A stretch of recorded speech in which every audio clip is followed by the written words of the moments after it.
Muri Mozambique amashyaka atavuga rumwe na leta n'abaharanira uburenganzira bwa kiremwamuntu baranenga icyemezo cyo kwemerera ingabo z'u Rwanda kujya kurwana mu ntara ya Cabo Delgado mu majyaruguru y'igihugu yugarijwe n'imitwe y'iterabwoba.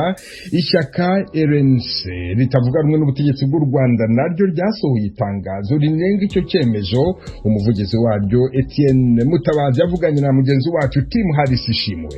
Iya rero byaba byiza byise ubwumvikane hagati ya Perezida Nyusi na Perezida Kagame, kubera ko ntabwo ibi byose twari tubiha inyito itariyo.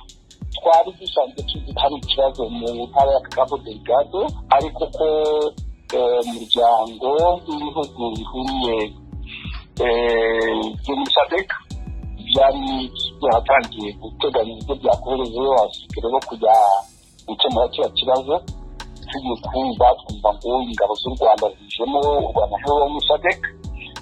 Ntabwo rero byaba ari byo kubyita ubutumwa bw'amahoro, ntabwo twigeze tuba mu cyo bita ibiganiro cyangwa rule of engagement bahawe n'umuryango uwo ari wo wese ko bagomba kujya muri kariya gace. Nicyo cyatumye twandika ririya tangazo. Aho naho nashaka kugera muri iri tangazo mwanditse mu rurimi rw'igifaransa, hari aho mwavuze ko le Rwanda prétend avoir été invité par le gouvernement mozambique. Bishatse kuvuga ko u Rwanda rusa nk'urwirutsa cyangwa se rwitwaza ko rwatumiwe n'igihugu cya Mozambique. Kuki mubivuga nkaho ibi bidashoboka? Ibimenyetso mufite ni ibihe ko u Rwanda rwaba rutaratumiwe? Ahubwo nta kimenyetso twabonye ko rwatumiwe. Ntabwo twigeze tunabonamo amasezerano hagati ya Mozambique n'u Rwanda, nako hagati ya Perezida Kagame na Perezida Nyusi. Nibyo navuga, kuko ari hagati ya za leta zombi. Ntabwo twaba dufite ibibazo by'uko nko muri Mozambique yaba ari amashyaka atavuga rumwe n'ubutegetsi, yewe n'ishyaka riri ku butegetsi bavuga ko yabizi batabizi. Ni ukuvuga rero ko abakuru b'ibihugu bitwaje we mu myanya bafite bumvikanye bakavuga ati twohereze ingabo, abandi tuzabyakira. Mu Rwanda ntabwo twigeze twumva intego gushinga amategeko twitwereye ko twohereza ingabo hariya. Twavuze twitwaza ko kubera ko nta kigaragara, nta mpamvu zigaragara zatumye bagezwa. Hano nakwibutsa ko Perezida wa Mozambique yaraherutse kugirira urugendo mu Rwanda, aho yabonanye na mugenzi we Paul Kagame. Ubwo ntibyaba byaraturutse aho Perezida wa Mozambique akabisaba Perezida Kagame, anashingiye ko u Rwanda rumaze kujya mu butumwa bw'amahoro mu bihugu byinshi birimo Haiti, harimo Repubulika ya Centrafrica, hari Darfur muri Sudani y'Epfo, hari Mali. Kuki ubu bibaye ikibazo ari uko ingabo z'u Rwanda zigiye muri Mozambique? Bitandukanye ibikorwa by'amahoro bimenyerewe byemejwe n'umuryango w'abibumbye cyangwa se ku rwego rwa Afurika yunze ubumwe. Ariko hari ikindi kirimo kujya, kuko ndajuru n'umunyarwanda w'umunyamakuru numva mugomba no gufasha abantu kugira ngo basobanukirwe iyo habaye ubwumvikane hagati y'abakuru bombi bagashyizemo n'izindi nzego. Twagize abasirikare b'abanyarwanda bari muri Centrafrica gufasha Perezida Touadera, bagenda bagiye mu kwezi kwa 12 umwaka ushize. Perezida Kagame avuga ati bagiye kurinda umutekano w'ingabo zacu zisanzwe ziri mu butumwa bw'amahoro bw'umuryango w'abibumbye. Icyo ni ikinyoma ku Banyarwanda kuko bivuga ibi ngibi uri kuvuga ntabwo wenda mwaba mubivuga kubera ko muri ishyaka ritavuga rumwe na leta, ariko ubundi mubona ko igikorwa ubwacyo nyirizina ari igikorwa kidafite ikintu gitwaye. Inyandiko ziri hanze nyinshi cyane ntabwo zanditswe n'abantu bo muri iryo shyaka bavuga turimo, twabivuze n'Abanyarwanda kuko bari abagezwe n'abana b'Abanyarwanda bagombye kuba bari kugufi n'imiryango yabo cyangwa se bari mu bindi bikorwa bifite rubanda nyinshi akamaro. Icyo tuvuga ni uko niba barimo ni ibikorwa byo guteza imbere inyungu y'umuntu ku giti cye. Perezida wa Repubulika nta kindi bigamije. Ntabwo rero tubivugishwa n'uko turi mu ishyaka ritavuga rumwe n'ubutegetsi. Ndagushimiye cyane Bwana Etienne Mutabazi ku mwanya mwahaye Ijwi ry'Amerika. Murakoze cyane.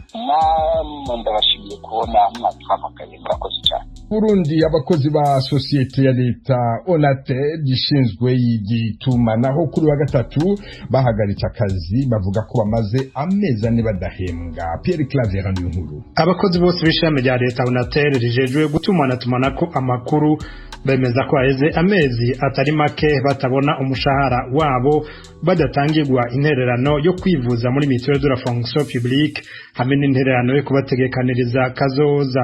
Ari naco gituma bashimye guhagarika akazi nk'uko umwe muri bo abivuga. Icyatumye tutaja mu mirimo nk'uko byari bitegerezwa nuko abakozi tumaze amezi ane tutaronka agashahara. Rero twaba tuje ngahaye ubuyobozi bukuru kugira tubaze ngorane ziriho nyinshi kuko nk'abapanze amazu benshi bari muri sentare upanze umubwiye ko umaze amezi ane ntavyo ashobora kuvyumva. Ahanini vyinshi no muri NSS ntibakidukotiriza na mituwele nuko nyene. Ubuyobozi bw'ishami Onatel bwahavuye buhamagara igipolisi kijejwe kugwanya imigumuko. Ico gipolisi kimaze gushika ku kigo kiri mu gisagara ca Bujumbura. Amakuru twahawe n'abakozi yemeza ko cabatwaye mu kazi ku nguvu ndetse kigakoresha n'ivyotsi bikoroza amosozi mu kubashwiragiza. Gutyo ihagarikwa ry'akazi rimara igice c'umunsi. Yamara bemereye ijwi ry'Amerika ko naho bajanywe ku nguvu ku kazi bataranguye imirimo yabo neza. Umuyobozi w'iryo shirame rya leta Onatel yahavuye abagirisha inama. Kabera Private yemereye ijwi ry'Amerika ko abakozi ba Onatel bamaze igihe badahembwa kubera ikibazo gikomeye c'uburyo. Abahamagarira kugwiza umwimbu kugira ngo basubire guhembwa neza. Shiramo Onatel maze iminsi yose ibibazo by'uburyo amahera yinjira adakwiye. Ndemeza yuko hariho amezi atatu turahembwa, ariko cyo mwamenya nuko shiramo Onatel nishirahamwe gifise cyo no kwita autonomie de gestion. Abakozi turakora tugahembwa muze twinjije. Ikibazo cy'ishirahamwe ikibazo kimaze kumenyekana ku nzego zose, reka no kwego rukuru muri buka yuko umushikiranganji wa mbere yatugendeye ku 11 mu mwaka urangiye abaduhana intumbero twokurikiza.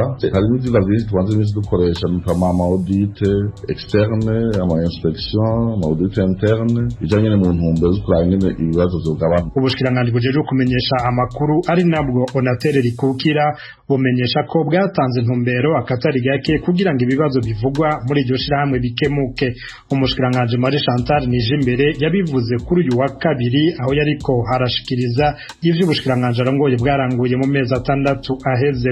Aha tukaba twovuga nk'ingendo zakozwe mu bisata bya posita na Onatel. Abarongoye ubushikiranganji baragirana amanama n'abagize imigwi itandukanye y'abakozi bo muri ayo mashirahamwe. Abayarongoye abaserukira abakozi mu mashirahamwe yabo hamwe n'abarongoye ibisata muri ayo mashirahamwe ya posita na Onatel. Turumva na cyane ibibazo bafise, haranahanwa ivyumviro z'ukungene ivyo bibazo byotorerwa inyishu mu ntumbero yo gutsimbataza intwaro ibereye.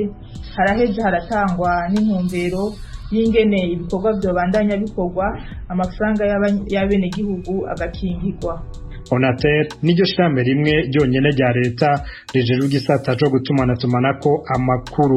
Umukuru w'igihugu mu kwezi guheze wewe yari yagabishije abatwara iryo shirahamwe mu nama yahuje abakozi ba leta n'amasendika ko Onatel rivugwamwo ubunyonyezi n'isesagwa ry'amatungo ya leta arenga miliyaridi 500 y'amarundi. Yarishize hamwe na Regideso ritanga amatara n'amazi.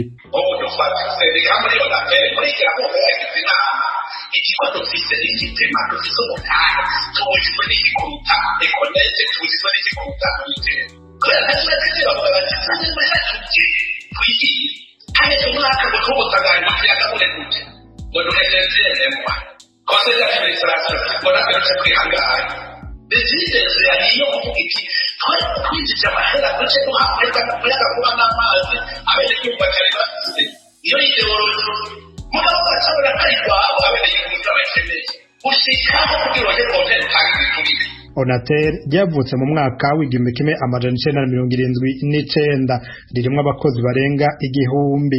Gushika mu myaka y'ibihumbi 2000 ryari rihari ryonyene atabigenga barashira imitahe muri ico gisata. Umukuru w'igihugu atangazwa n'ingene ridatera imbere ngo rirengane n'abikorera twabo kandi leta irishiramwe uburyo burengeye ubw'abigenga. Pierre Claver nkuru Kigali ku by'ijwi ry'Amerika. mukomeje kumva radio y'ijwi ry'Amerika ikiganiro iwanyu mu ntara. Impunzi z'abarundi zahungiye mu nkambi ya Nyarugushu ziravuga ko zidahabwa